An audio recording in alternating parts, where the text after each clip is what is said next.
En las dos últimas sesiones vimos cómo se compuso a lo largo de la historia del pueblo de Israel el canon del Antiguo Testamento.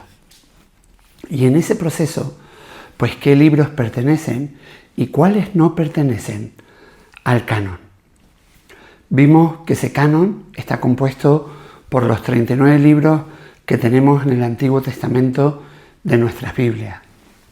Génesis, Éxodo, Levítico, Números, Deuteronomio. Después encontramos a Josué, Jueces, Ruth, primer libro de Samuel, segundo libro de Samuel, primer libro de Reyes, segundo libro de Reyes, primer libro de Crónicas, segundo libro de Crónicas, Esdras, Nehemías y Esther. Para después seguir con Job, Salmos, Proverbios, Eclesiastés y también Cantar de los Cantares. Encontramos a los profetas Isaías, Jeremías, Lamentaciones, Ezequiel y Daniel, para después seguir con Oseas, Joel, Amós, Abdías, Jonás, Miqueas, Nahum, Habacuc, Sofonías, Ageo, Zacarías y Malaquías. Y estos son los libros reconocidos en el canon por el protestantismo.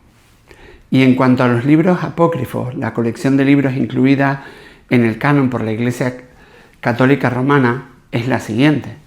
Ahí encontramos Tobías, Judith, primer libro de Macabeo, segundo libro de Macabeo, Sabiduría, Eclesiástico y Baruc. Y hay otros, pero que la Iglesia Católica no los reconoció en su momento, sino que no fue hasta 1546, en el Concilio de Trento, que la Iglesia Católica Romana oficialmente declaró que estos libros apócrifos que acabo de nombrar eran parte del canon.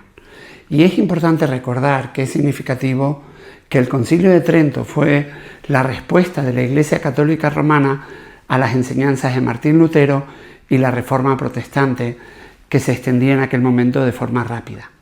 Y los libros apócrifos contenían respaldo para la enseñanza católica de las oraciones por los muertos y la justificación por la fe más obras, y no solo por la fe, como entendemos claramente que enseña la palabra de Dios. Dimos 4 razones por las que los escritos de los apócrifos no se deben considerar como parte de las Escrituras. La primera fue que ninguno de ellos afirma tener la misma clase de autoridad que tenían los escritos del Antiguo Testamento.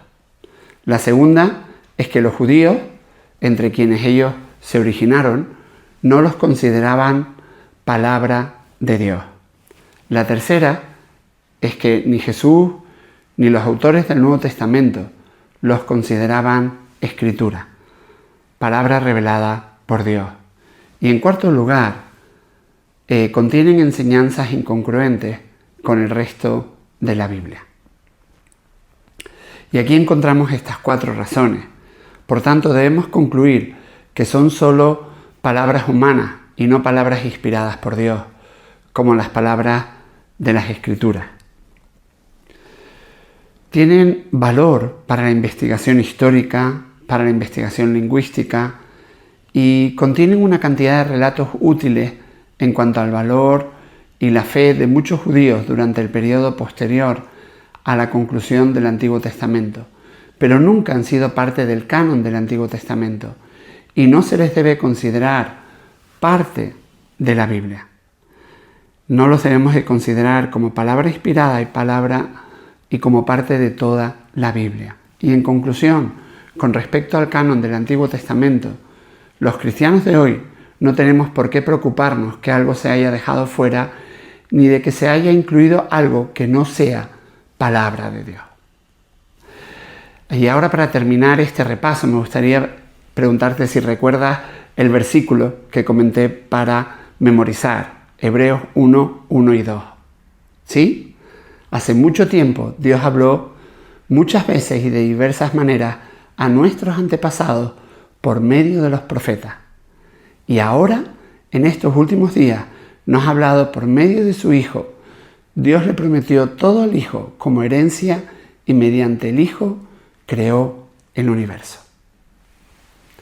Vale la pena ir memorizando estos versículos porque nos ayudan a, de alguna manera, tener claro pues los diferentes aspectos y ponerlos en práctica que estamos dando en esta serie sobre la palabra de Dios.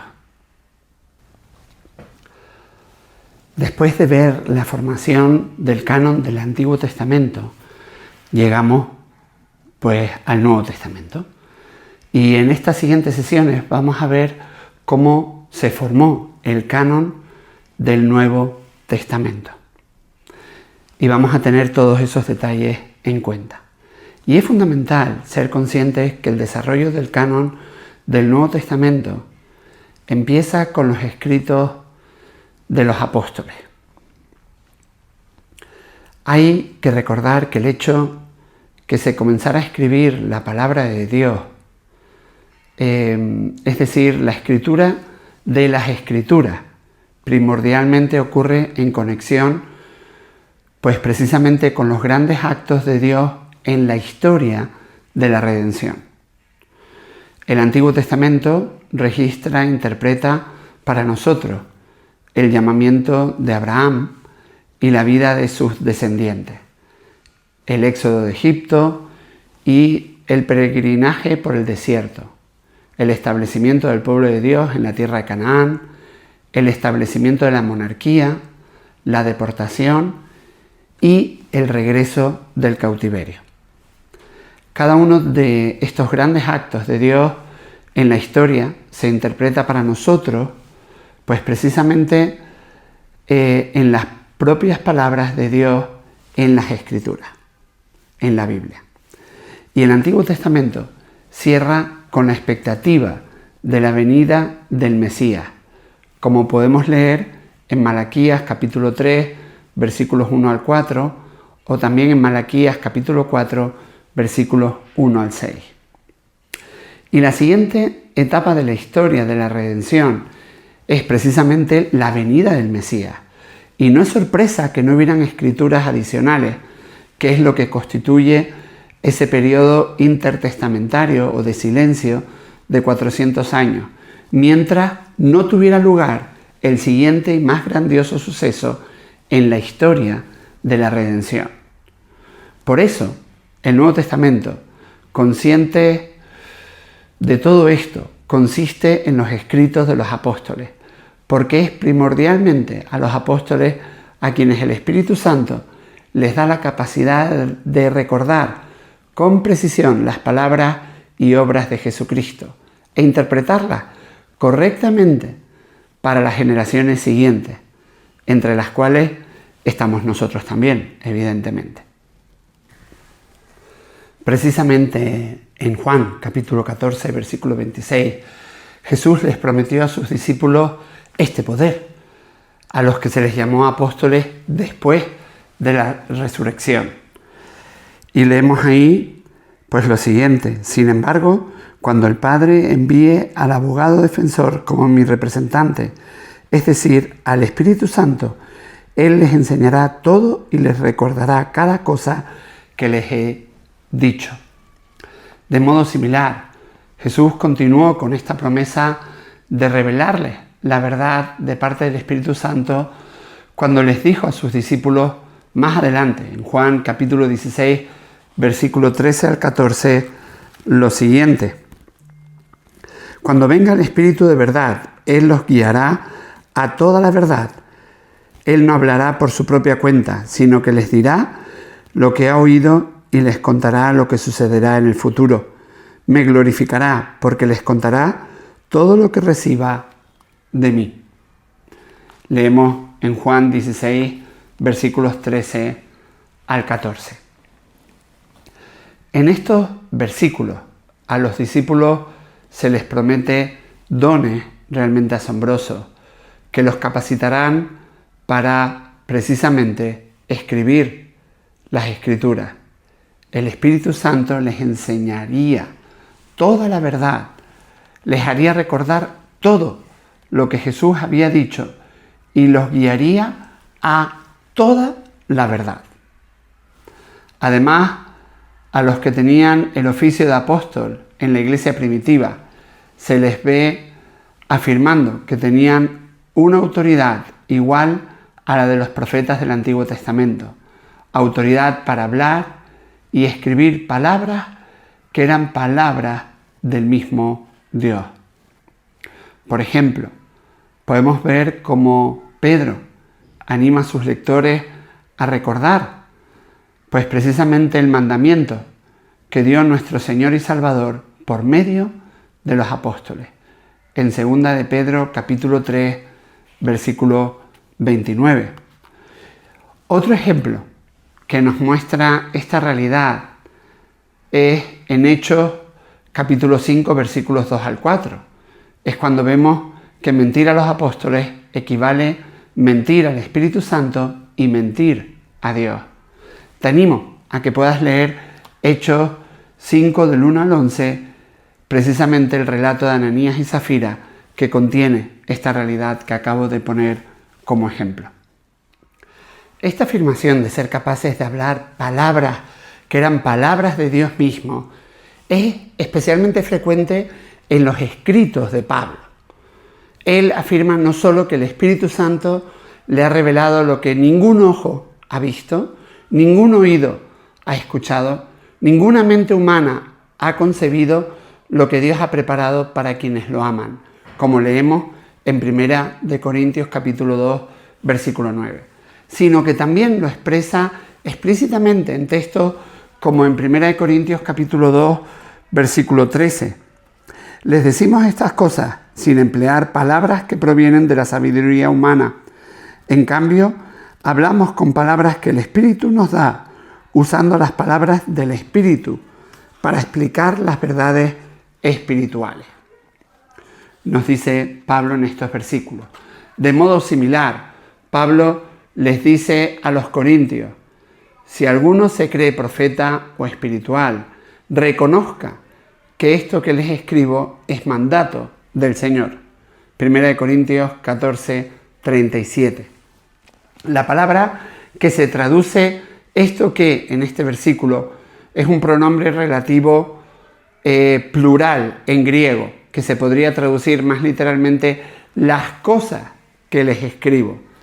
De este modo Pablo afirma que sus directivas, palabras a la iglesia de Corintio no son meramente de su propia cosecha, sino un mandamiento del Señor, con la autoridad misma de Dios. Más adelante, al defender su ministerio apostólico, Pablo dice que les dará a los corintios una prueba de que Cristo habla por medio de él. 2 Corintios 13:3. Hay otros versículos similares que te animo a leer, a apuntarlos y a poderlos buscar, como es Romanos capítulo 2, versículo 16, Gálatas capítulo 1, versículos 8 al 9, Primera de Tesalonicenses capítulo 2, versículo 13, capítulo 4, 8 y versículo 15. También 2 de Tesalonicenses 3, versículo 6 y versículo 14.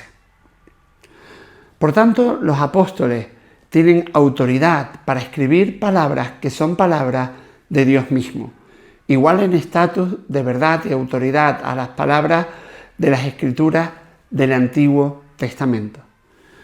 Y hacen esto para escribir, interpretar y aplicar a la vida de los creyentes las grandes verdades en cuanto a la vida, muerte y resurrección de nuestro Señor Jesucristo. Con esto en mente, no es sorprendente encontrar escritos en el Nuevo Testamento a los que se les da, pues de forma explícita, la misma autoridad que el Antiguo Testamento, como parte del canon de las Escrituras. De hecho, esto es lo que encontramos, por un lado, en 2 de Pedro 3, versículos 15 y 16, donde Pedro muestra no solo que es consciente de la existencia de los escritos de Pablo, sino que también está claramente dispuesto a reconocerlas como palabra de Dios. Vamos a 2 de Pedro, capítulo 3, y a leer versículos 15 al 16. Y recuerden que la paciencia de nuestro Señor da tiempo para que la gente sea salva. Esto es lo que nuestro amado hermano Pablo también les escribió con la sabiduría que Dios le dio. Al tratar estos temas en todas sus cartas, algunos de sus comentarios son difíciles de entender, y los que son ignorantes e inestables han tergiversado sus cartas para que signifiquen algo muy diferente, así como lo hacen con otras partes de la Escritura. Esto resultará en su propia destrucción. La palabra que se traduce escritura aquí es grafé, palabra que se repite 51 veces en el Nuevo Testamento, y en cada una de esas ocasiones se refiere a las escrituras del Antiguo Testamento. Así que la palabra escritura era un término técnico para los autores del Nuevo Testamento, y la aplicación o la aplicaban únicamente solo a los escritos que pensaban que eran palabra de Dios, y por consiguiente parte del canon de las escrituras. Pero en este versículo Pedro clasifica los escritos de Pablo como las demás escrituras, refiriéndose a las escrituras del Antiguo Testamento. Por consiguiente, Pedro consideraba los escritos de Pablo también como dignos del título de escritura y por consiguiente dignos de que se incluyeran en el canon. Y esto es algo significativo y a tener en cuenta en todo el contexto que estamos hablando de qué incluir y no incluir en el canon del Nuevo Testamento.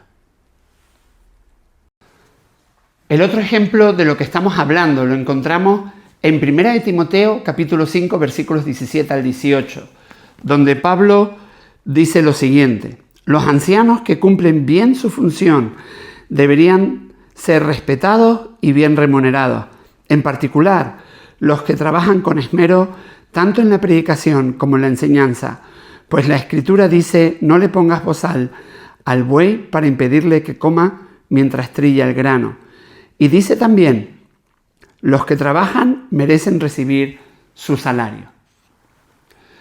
Pues es interesante ver que lo que hace Pablo aquí es citar dos textos como escritura. La primera cita se halla en Deuteronomio 25:4, pero la segunda cita, todo el que trabaja merece recibir su salario, no está en ninguna parte del Antiguo Testamento. Aparece en Lucas 10, versículo 7, con exactamente las mismas palabras en el texto griego. Así que aquí tenemos a Pablo citando una porción del Evangelio de Lucas y llamándola escritura, es decir, algo que se debe considerar como parte del canon. Por tanto, en estos dos pasajes, 2 de Pedro 3:16 y 1 de Timoteo 5:17 al 18, vemos evidencia de que muy temprano en la historia de la Iglesia se empezó a aceptar los escritos del Nuevo Testamento como parte del canon, debido a que los apóstoles, en virtud de su ministerio apostólico, tuvieron autoridad para escribir palabras de las Escrituras. La Iglesia primitiva aceptó como parte del canon de las Escrituras las enseñanzas escritas de los apóstoles. Y si aceptamos los argumentos para las nociones tradicionales de autoría de los escritos del Nuevo Testamento, tenemos la mayor parte del Nuevo Testamento en el canon, debido a la autoría directa de los apóstoles. Esto incluye a Mateo, Juan, de Romanos a Filemón, todas las epístolas paulinas, Santiago, 1 y 2 de Pedro, 1 y 2 de Juan y Apocalipsis. Eso deja 5 libros fuera de ese marco, que es Marcos, Lucas, Hechos, Hebreos y Judas, que no fueron escritos por apóstoles. Así que los detalles del proceso histórico por el cual la Iglesia primitiva llegó a contar estos libros como parte de las Escrituras, como otra circunstancia, lo vamos a dejar para la próxima sesión. Pero antes de terminar, me gustaría dejarte una pregunta para que te ayude a reflexionar en todo lo que hemos dado en estas diferentes sesiones. Si en el caso de mormones, testigos de Jehová y miembros de otras sectas han dicho que han recibido revelaciones de Dios en el día presente y que ellos consideran iguales a la Biblia en autoridad, ¿qué razones puedes dar para indicar la falsedad de esas afirmaciones? ¿Qué razones? ¿Qué argumentos puedes dar? Y volvemos a enfatizar Hebreos 1 del 1 al 2, con el propósito de que lo podamos memorizar. ¿Sí? ¿Me acompañas? Hace mucho tiempo Dios habló muchas veces y de diversas maneras a nuestros antepasados por medio de los profetas. Y ahora, en estos últimos días, nos ha hablado por medio de su Hijo. Dios le prometió todo al Hijo como herencia y mediante el Hijo creó el universo. Amén. Que tengan muy buena tarde. Un abrazo grande.